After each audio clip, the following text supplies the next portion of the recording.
So recently, I did 14 days, 5 cities, 1 carry-on bag. And I gotta tell you, it was kind of life-changing in the way I travel now. So in this video, we're gonna talk a little bit about what bag we chose and why. We're gonna talk about the things you need to pack. And then we're gonna talk about the pros and cons of traveling with 1 carry-on bag. So let's get started.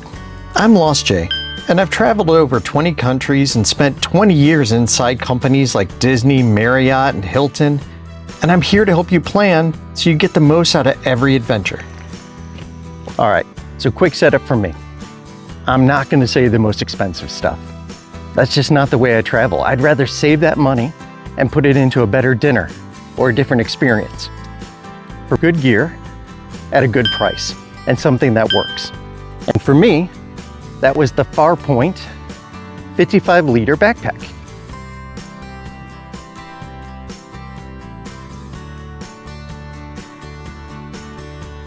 Comfort is probably the biggest key in selecting what kind of travel bag you want. I personally prefer Osprey, who makes the Farpoint 55-liter. Osprey makes several different kinds of backpacks. They're known for comfort worldwide. And so it was important to me, as you're traveling, that you're comfortable. Lap belt is key. If the lap belt is on properly, it takes the weight off your shoulders. If you were to walk around with 20 pounds in your backpack through an airport, through the metro, your shoulders are gonna hurt, your back is gonna hurt. But with the hip belt in the right place, it takes the weight off. You can walk for hours. Thus, why I'm using it today. The second piece that's also important is going to be the flexibility. The Farpoint 55 is actually 2 carry-on pieces of luggage. One is a 40-liter carry-on bag that you would stow above when you're on the airplane. The second is a 15-liter day pack that attaches to the outside. When they're combined, they turn into 1 large bag. Hands-free, you don't have to carry 2 bags, you're good to go. I'm allowed to record today because I have both hands free. When you're getting on an airplane, you need to show your tickets, or getting on the metro, or not having to pull a piece of luggage down a cobblestone street, or trying to get up tiny stairs on the train. A backpack is so much easier. So another feature of this pack is sometimes when you shove a backpack up in the carry-on space, as people start pulling their stuff out, your straps will get caught, right? They might pull it off, it might fall off, or it gets shoved in the back. And so with the Osprey, you can actually unhook your straps as a cover, and it covers it. So it's all smooth. So that way you don't have any issues. It actually takes up less space. When you get off the plane, you hook them back up. You don't even have to reset everything. It's right where it needs to be and you're ready to go. So the next big question is always, what to pack? Here's the full list. I'm not gonna go through all these. You can find it down in the description below if you have specific questions about that. And I'll have future videos about exactly what I packed. But you could pause it right now. You can see exactly what we brought. Highly recommend either getting merino wool or synthetic materials. 2 reasons for that. One, for the laundry services. Most of them don't have a dryer. So you're gonna have to air dry these things. Your synthetics are gonna dry the fastest. Second is gonna be wool. You're gonna need a set of compression cubes. And so it's not why you think. It's not because compression cubes save you space. I actually believe that you actually get more space if you don't use compression cubes. But the problem is when you go location to location, then your stuff is all over the place and you have to repack the whole thing every single time. The easy piece with compression cubes is it keeps it organized. So I can have my underwear and socks in one bag, I can have my shirts in another. I usually pack my pants directly into the pack in the back so I can lay them flat so they take up less space. But that way I have a very organized set every time I go to someplace new, and it keeps me organized. So another consideration is going to be is what do you wear on the plane? And for me, I will wear the heaviest things that I have. But the idea is I'm trying to keep the pack light till I get there, just to make sure there aren't any issues getting that checked in. Next is toiletries. Super important. For me, I went with a clean, simple, clear plastic 1-quart bag. It held all my stuff and my son's. Now, I'm gonna be honest, for my wife, it was a little tight. So she used one for her makeup. She used one for her toiletries. My son was able to carry one of hers because we didn't need the space for both of ours. And it worked out perfect. For my tech and gear, I kept it simple and I went with the Tom Talk tech bag. It was around $20. Again, description is below.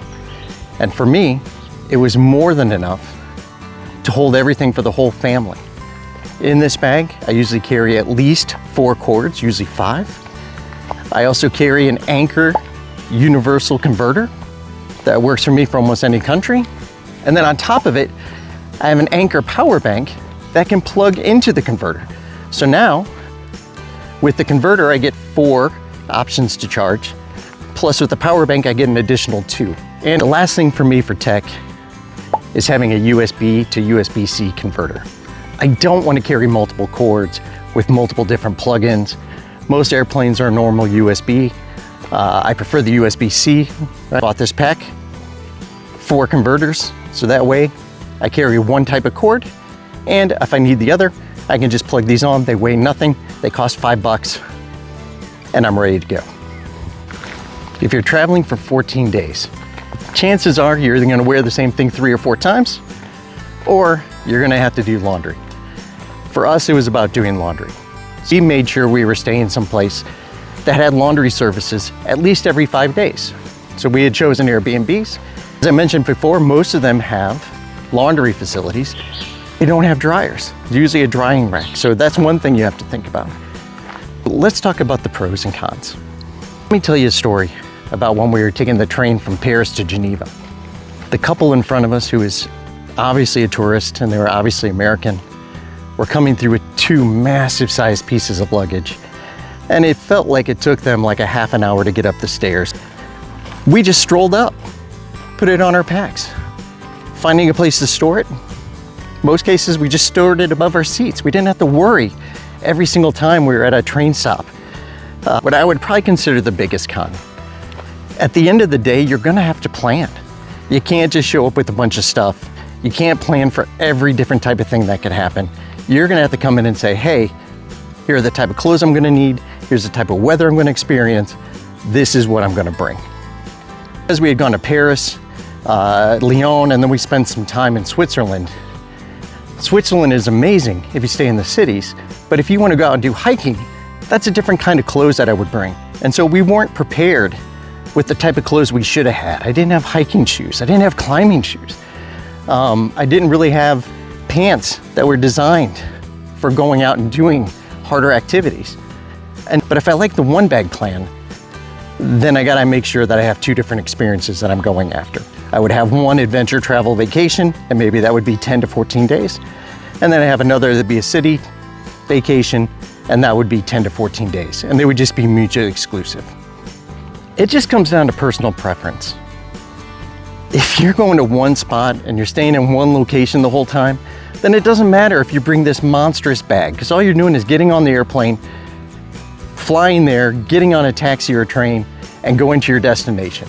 And it might actually be easier if you're planning it yourself. If you can plan ahead, if you want to go to unique destinations, you want to go to things that might not be so touristy. For me, the 1-bag travel just makes sense. And when you get there, you're not worried about what you're wearing. You're worried about what experiences you're gonna have. So figure out what works out best for you. I'm LostJ. Get lost in your own adventure.